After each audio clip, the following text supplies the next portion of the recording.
episode of What the Fitness. I am honored to have with me a special guest. Her name is Molly Galbraith. So welcome, Molly.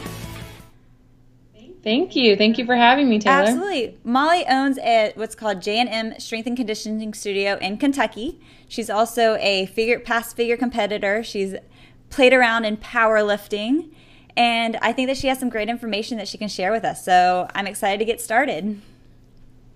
Yeah, thank you so much for having me. I'm glad it worked out. Yeah, me too. We kind of had some issues with Google Chat and Skype, but we've got it figured out now, so that's all that really matters. Yes, and it's all my fault. It's all my fault. Heather knows what she's doing. I warned her ahead of time. I'm not tech savvy, so hopefully this works. And you guys will not be seeing me today on the video because the way that my computer works with Skype, but that's okay. Molly looks much more put together than I do anyway, so. I took a shower and everything. That's more than I've done today, so you're good to go. All right. So Molly, first kind of introduce, how did you get started? Were you always into fitness growing up? I'll give you a little bit of my background. I was actually a competitive gymnast for about 5 years, which if you could see me, it looks pretty ridiculous because I'm about 5'11", right under 5'11". I did cheerleading for a few years. I have an affinity for picking sports that are terrible for my body type. I was the exact same, I like to dabble actually in powerlifting now, and I have like the longest arms ever, longest legs ever. But it's just kind of what I paid towards. Oh, are you? Yeah, it's just like I feel like I bench press for like 10 seconds when the bar comes down. So, but I just kind of, gravitate towards what I like. So I did the gymnastics for 5 years, cheerleading for about 2 or 3, and then quit like the middle of high school. And then through the end of high school and the beginning of college, I was really inactive, and I ended up gaining a ton of weight when I got to college, probably 30 pounds or more over the first couple of years. And I've always loved food. So, living in a sorority house and having a frozen yogurt machine usually isn't ideal for staying in shape. And then of course, late nights and fried food and pizza and stuff. So I ate all those kinds of things, gained a ton of weight. It was the middle of my junior year in 2004 when I decided that I wanted to try to get in shape, whatever that meant. I wasn't sure what that meant. I just knew I wanted to look better and feel better. I was 19 and, I was taking 18 hours in school and working 40 hours a week, and I had a ton of friends and everything was going really well. But the one thing that wasn't going well was the way I looked and the way I felt. And that was the one thing I had complete control over. You can't control your parents or your bosses or your professors or your friends, but you can't control what you do with your body and what you put in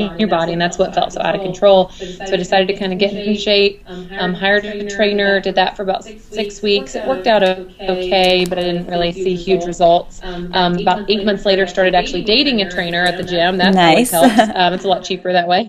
Started dating a guy who was a trainer. He introduced me to figure, because he did bodybuilding. He introduced me to powerlifting because he dabbled in powerlifting a little bit. And so I've competed in powerlifting in 2005 and 2009. And then I did figure in 2006, 7, and 8. And then I haven't competed anything since 2009. I've just kind of played around and just, kept lifting because I love lifting. But I've focused more on my business than competing personally. For sure. And how did you have a positive experience when you were doing the figure competitions? I feel like it's either you love it or you had a terrible experience.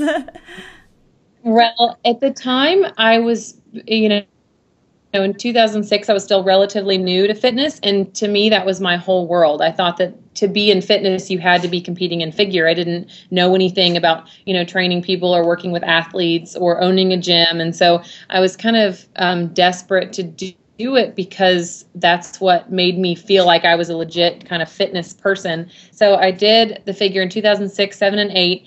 Each time my body rebounded pretty badly. The first time because I couldn't really control my eating. I'd never been so strict for so long, and I struggled to control my eating after the first one. The second 2, I did fine controlling my eating, but my body just rebelled like crazy. I am not naturally a very lean person at all. Everybody in my family is bigger. I'm the second shortest girl at almost 5'11". Wow. So we're just like we're just a family of big people. I've never been very lean naturally. And so I did not end up having a good experience. It was fun while I was doing it, but you also find yourself just being very obsessive. I mean, 10 times a day I'd look in the mirror, lift up my shirt, pinch my stomach. How does it look? And you're just always like kind of obsessed with your appearance. And so the worst though was after my last competition in 2008. That was in October. I rebounded really badly, even though my diet and, and training stayed really good. And around spring of 2009, I was 24 and I felt like I couldn't get out of bed or off the couch, even to get up and get a drink of water because I was so exhausted. I went to the doctor and got diagnosed with Hashimoto's, which is autoimmune hypothyroidism, PCOS, which is polycystic ovarian syndrome, and adrenal dysfunction. So I had a feedback loop issue between my brain and my adrenals.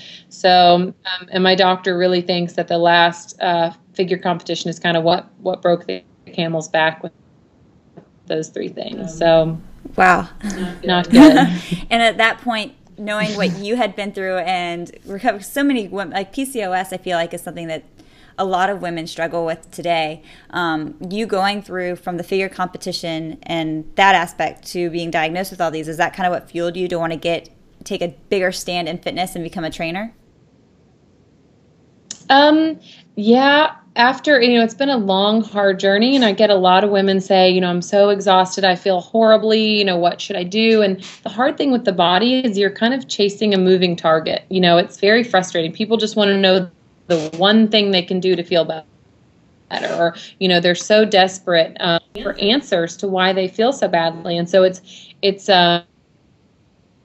definitely, my journey has motivated me, and I'm only 4 years in, which sounds like a long time to a lot of people in terms of working so closely on my overall health with I have a functional medicine doctor, an integrative medicine doctor that I work with, and we're still figuring things out. I just found out recently that my ferritin, my storage iron levels are low, and, I'm having my antibodies are climbing again. And so I'm constantly having to do allergy tests and pull foods out and, do a vitamin infusion or, take a new supplement. And so it did fuel me to kind of want to help women more. And then in 2010, so about a year later, my good friend Jim Laird, he had gone through some life changes, had left the commercial gym where he was working and had gone to some different studios in town and just noticed so many women just want to look better and feel better, and they're getting thrown into Navy SEAL boot camp and they're absolutely killing themselves, 6 days a week, 1 to 2 workouts a day. And so he really wanted to figure out a way that he could help more women with less work and asked me to help him. And so in 2010, we were renting space from a local gym and we started running what we called boot camp classes because that was kind of the trendy name at the time. And it gave people the vision of 15 to 20 people working out in a room together. But what it really is group strength and conditioning classes. And we started that in 2010, moved into our own building in May of 2011, and then grew so fast that we moved again in 2012. And now we've got 7,500 square feet. We've got over 200 clients, and it's just Jim and myself and one other trainer. And then we have a general manager. And it's just fantastic because Jim has always been wonderful at working with females. That's always been his passion.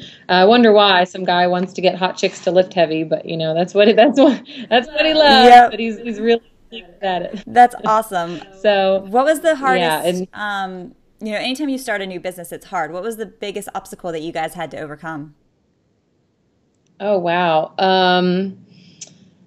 Let's see, organization for sure. Jim, in any new business you need, or in any business you need, the technician, so the person who's actually good at whatever you're doing or selling.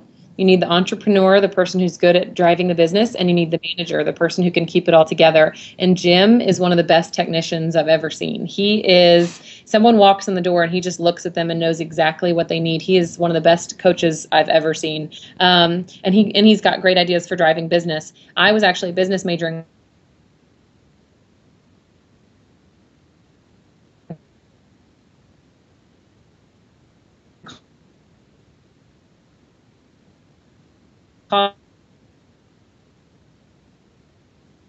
college and ended up getting my MBA, got my master's as well, a lot more intensely the last 3 or 4 years. So, he's a great technician. He's a pretty good entrepreneur. I'm more of an entrepreneur. I'm a pretty good technician, and neither one of us have the managerial skills. We can't even keep our own lives organized. So that was probably the hardest part. Clients who wanted to come work with us were falling through the cracks because, did you call them back? Did you email them? Well, what did they want? And then they couldn't come back for a week because then they got sick. And then where did they go? Just keeping it all organized and making sure that we were on the same page was probably the hardest thing. And then just the growing pains of being in business with one of your best friends. You disagree and you agree and you argue and you want to do what's best for the business and you have different ideas. And so learning how to work together. And we finally hired a general manager about 4 months ago, and she's been fantastic and kind of we basically hired someone to boss us around because she's good at those kinds of things. So that was probably just the systems in the organization would probably be the hardest part. I think I read somewhere on maybe Strong Girl or Girls Gone Strong, or maybe it was on your personal page that you talked about how at one point your John is his name? Jim was having to sleep in the back of your first gym as you guys were getting it open. I mean, just talking about the struggles of creating your own business and just saying, this is what we're going to do no matter what we have to do to get there. Absolutely. And, when we first started, he was training. I was still, when I finished grad school, I had started a company with my boyfriend at the time, who's no longer my boyfriend, but we had started a company, and I decided that was what I wanted to do. I didn't want to go get a job anywhere else. I wanted to do my our business and fitness, and so I was working at a bar a few nights a week while I was working on that, and that business was called Red Point Fitness, and it didn't really pan out so well. And around the same time we realized it wasn't panning out, Jim asked me to start this business with him.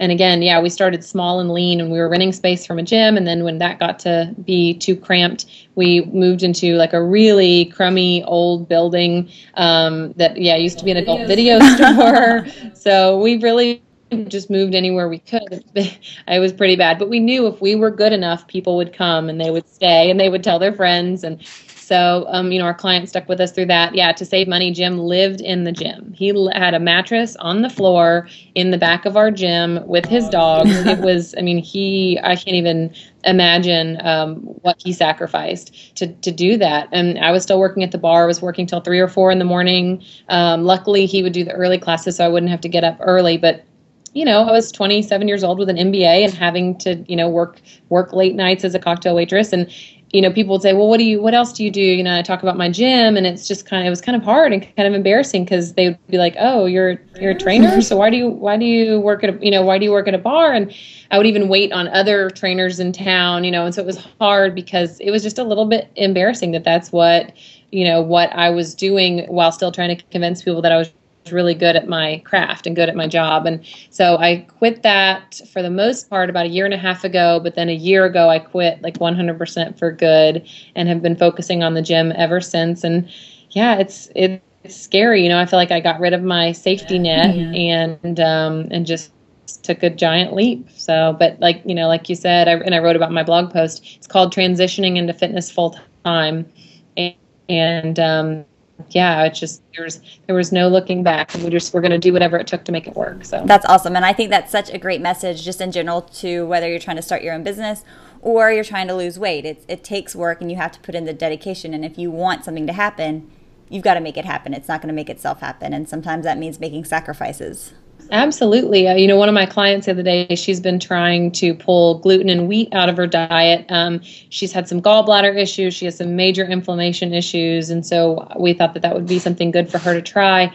And it was yesterday. And she said, well, breakfast and lunch were good. We'll see how dinner goes. And I'm like, that's, like, what kind of attitude is that? We'll see how dinner goes. We'll see if it gets messed up. Like, why don't you just plan for it not to, let's just plan. Let's just make sure that dinner is how you want it to be. And, I think it has a lot to do with taking responsibility for the way things end up, and not just assuming that things happen to you, but actually taking responsibility for the good and the bad. And just really, really being committed to making something happen. Right. Now, I actually own a boot camp business in Charleston as well, so I'm loving hearing these stories because my husband and I partner together for a women's boot camp. So it's very, very cool to talk to you about that. Awesome. And so but I like sharing it with other, all of my listeners out there too. And so I want to hear from you. When you have a client that comes in off the streets who's, let's say, 50 pounds overweight, and she looks around at your boot camp classes and goes, oh my gosh, how am I ever going to do this? What do you tell her to make, to get her to put the effort into it and give it a shot? Yeah, well, we actually have all clients have to attend an orientation before they come, and that's every Saturday at 1. And we just make it a must. I mean, we have an orientation video they can watch if, for example, they have a job where they have to work every Saturday, but it's imperative that they come to orientation first. And at orientation, Jim and I spend about 30 minutes giving them a little bit of background on us. We figure out how they heard about us, what their main goals are, and then we put them through like a general warm-up so we can kind of assess them a little bit. And we are huge on easing people into the program, and we always want them to do less. So their first session, they're usually either by themselves or in a very small group, and they're always with other people who it's their first class. So I think that makes them a little bit more comfortable because they're in a small group the first time. They did the warm-up during orientation. They're doing the warm-up their first day in class with another, somebody else who might be new and getting some kind of one-on-one attention. And we ease everybody into it. We're kind of known for being on the conservative side when it comes to training our clients. We come from kind of that Mike Robertson school of thought where we'd much rather people be safe, get them to move well first and then get them, then load that movement, then get them strong. We never want to add strength to a shaky foundation. So we have them do the warm up, and, their first class might be, a body weight box squat, a band pull apart, and, a half kneeling chop and lift. And then they might push the prowler a couple times. So we make it very clear that we modify everything for the individual, that they have to give us feedback if something bothers them, and that we're easing them into the program. And we'd always rather them do less, because they can come back and do more any day. But if you crush someone on the first day, the last thing that they're going to want to do is come back. If they can't walk for 4 days, they're going to be scared to death to come back. So whenever they come in for their second class, we say, hey, how did the first class make you feel? They'll say, well, they usually say, I wasn't sore. I was just kind of more aware of my muscles and my body, and they'll say, I felt a little bit in my glutes and my upper back. And we're like, perfect. That's exactly what we want. If they said, oh, I felt it in my low back, I felt it in my knees, then we know, that what we did might not have been appropriate for them. And so we kind of try to figure out what we can do differently, but we ease everybody into it. It'll be a good probably 3 to 4 weeks before they have a workout where they're like, oh my gosh, that was really hard. And even then it was still only hard for their ability level. They might, again, have done, a body weight squat and, held an inverted row statically at the top and then done a plank or something. And that's enough to kind of smoke people at first. So we always underlift them, especially the women, always underlift them in the beginning. Some guys really kind of want a butt kicking, and it's up to you to decide if you think that's best for them or not, because there are ways to do it safely. You can crush somebody on the prowler and it's very, very unlikely that they're going to get hurt. But at the same time, they'll have that feeling of having done a lot. So we kind of try to figure out what each client needs, but 90% of the women need to underlift significantly in the beginning in order to build the confidence to want to keep coming back. Exactly. And I think that's an important lesson, whether you're coming to a fitness studio to work out or you're trying to get back into working out after taking years off, that a lot of women just try to jump straight into things way too fast. And then, of course, after a week, they don't want to work out anymore because they've overtrained. Well, yeah, they'll be like, well, I haven't worked out, so I'm going to go for a 5-mile run. And I'm like, what? Like, on what planet is that workout for someone who hasn't trained in 10 years? Exactly. So, or I'm going to start insanity. I'm like, really? 5 or 6 days a week? Yeah, exactly. P90X, I haven't worked out in 10 years. Here I come. No, I wouldn't do P90X for many reasons, but one, probably because I love it.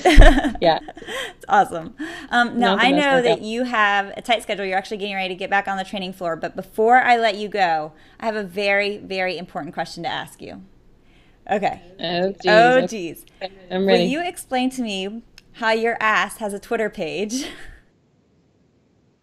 How my ass has a Twitter? Yes, I will. This is the most important question, guys. So, okay, this is kind of funny. This is really funny. Well, first of all, and this is just going to leave people like so weirded out and super curious. Exactly. I have a really hard butt. Okay. I have a really, really hard butt, like to the point where people think that I'm hiding something in my back pockets. I'm not kidding.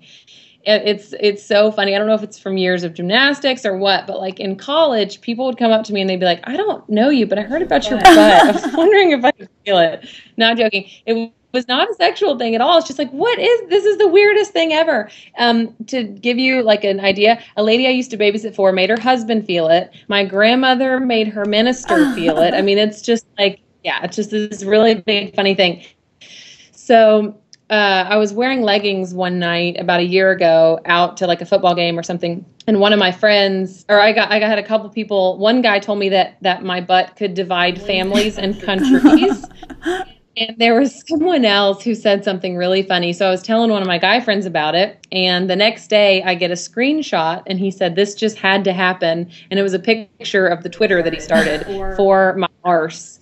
And I'm like, oh my gosh, this is so ridiculous. I'm like, well, Casey, what are you doing? And he's like, it just had to happen. So then he started saying really funny things like my ass signed the Treaty of Versailles. And then it was the third gunman on the grassy knoll, and it was the fifth Beatle, and it was all of these funny things. So, and then I started thinking, I'm like, this is really embarrassing. Then I was like, you know what? Like, if I can make this not about me, not about my butt per se, but make it about women and make it an empowering thing so that where they can show off like what strength training has done for them. Because it's no secret that women and men work out because they want to feel more attractive. They want to feel like they're more attractive to the opposite sex. They want to have more confidence. And I actually did an interview on the FitCast a few weeks ago with Kevin Larrabee, and we determined that it was the decade of the booty. And that, you know, in the 90s, it was like breast implants because those were new and popular. In the 2000s, it was abs because, you know, Britney Spears and the low-rise jeans. And so for the last 5 years or a little bit more, it's been all about the butt, which I think is fantastic for a couple of reasons. One, every woman can get a better butt, no matter who you are, no matter what your butt looks like right now. You can, by lifting, you can get a higher, tighter, bigger, firmer, you can get a better butt. It's a positive goal. It's not about getting smaller. It's not about losing. It's not about, you know, I'm so fat. It's about building. It's a really positive thing. And number three, you know, a strong butt, it's fantastic, you know, to keep your low back safe and, you know, knees and hips and all the way up and down the kinetic chain. Having a really solid, strong butt is really good for your body. And so I was, you know, kind of laughing. And I was like, you know what, this is kind of ridiculous, but it's already been started. So let's turn it into something really positive. So I started having women submit pictures to me of their butts that they've built through strength training. And it can be before and after. Or it can just be, you know, just a picture. And so I thought it would be really cool to make that Twitter account like, you know, it's quote unquote my butt's personality, because I talk from it as if I'm my butt, you know, like Molly Galbraith kicked me at the gym today, she did such and such, you know, and wore me out, or I'm so sore or whatever. But let's not make it about like showcasing my butt. Let's make it about showcasing other women.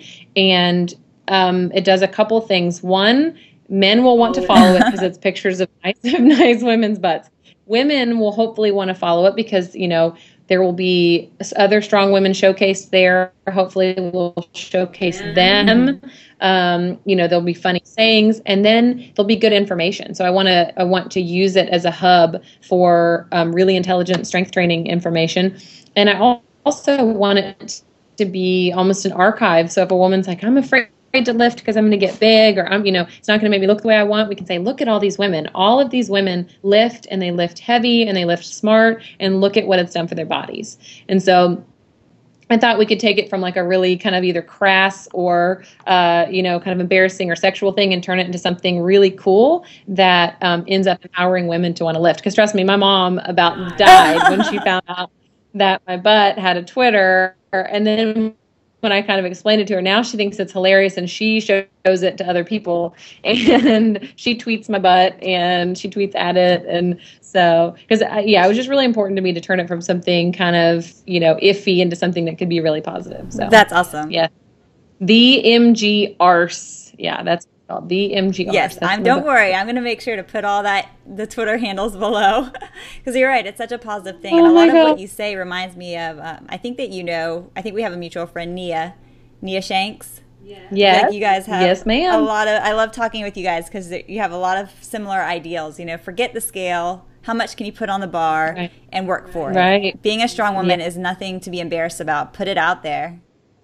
Yeah, absolutely. And again, just make that information available. Nia's fantastic. She's got, anytime someone comes to me, they're like, I don't know where to start. I send them to her products because she's got fantastic stuff for women who are interested in lifting and lifting heavy. And again, she's all about putting that positive message out there of shoot for performance and the aesthetics will follow. Exactly.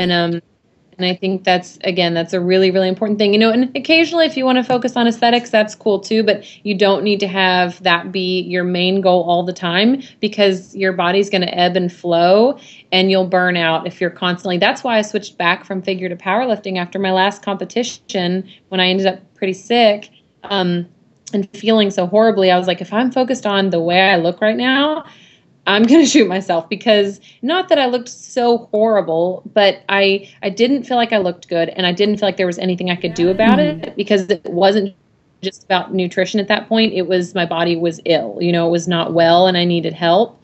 And so I decided to do another powerlifting meet and that ended up going really, really well and just kind of reignited that fire for me. But and the last thing, because I do have to go, is the thing that I'm probably most passionate about is getting women to give themselves a little bit of grace when it comes to their bodies. I don't think we do that enough. And, we have these unrealistic expectations of how we're supposed to look all the time. And we, at Girls Gone Strong, we have a saying, train because you love your body, not because you hate your body. Mm-hmm.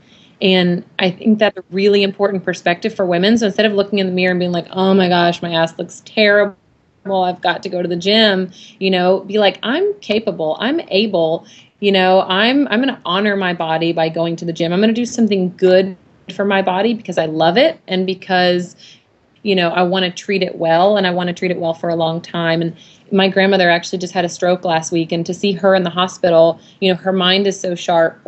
She's 86 and she tutors kids in calculus 25 hours a week in calculus and ACT and SAT prep. So her mind is just like totally with it and her body is just failing her. And it just made me that much more motivated to stay as healthy as I can for a long time because we don't value health until we lose it, unfortunately.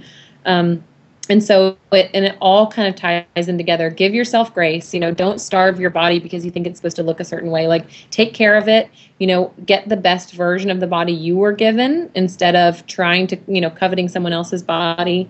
Another one of my favorite sayings, and I'll take credit for this one, but I did come up with it, but it's if you want long, lean muscles, get different parents because, if you want this kind of particular body that you think you're supposed to have, then you probably need different genetics. Like focus on having the best version of the body you were given because that's all you've got to work with. You get one body, you get one shot, you've got to keep it healthy for as long as possible because when it starts to fail you, like that's it. So it all kind of ties in together. Like I said, giving yourself grace, taking care of your body, staying healthy for as long as you can, and focusing more on what it can do than how it looks, I think is really important. Awesome. Well, thank you so much, Molly, because I know that you have got to get training. But for you guys out there, if you want to check up on Molly and get some more from her, make sure that you visit her website at mollygalbraith.com. Twitter handle's the same thing. And Facebook is the same thing, facebook.com/. So I'll make sure to post all of that under there today. You guys make sure to go check her website out. She's amazing. And check out girlsgonestrong.com where she's partnered with 2 other amazing women as well for great information. So Molly, thank you so much. And I look forward to talking to you soon. Thank you, Taylor. Thank you so mumuch. Thank you a lot. I really appreciate it.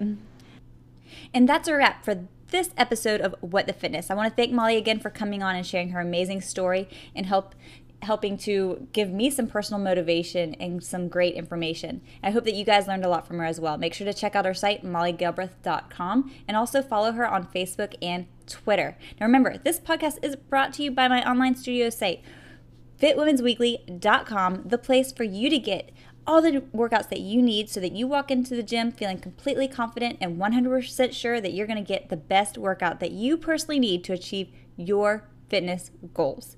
No questions about it. You're going to know exactly what you need to do, as well as nutritional plans, meal plans, grocery lists, and tons of amazing recipes. So make sure you check that out, fitwomansweekly.com. And of course, check out my blog, liftingrevolution.com, where I share with you my personal tricks to staying fit and feeding my healthy family.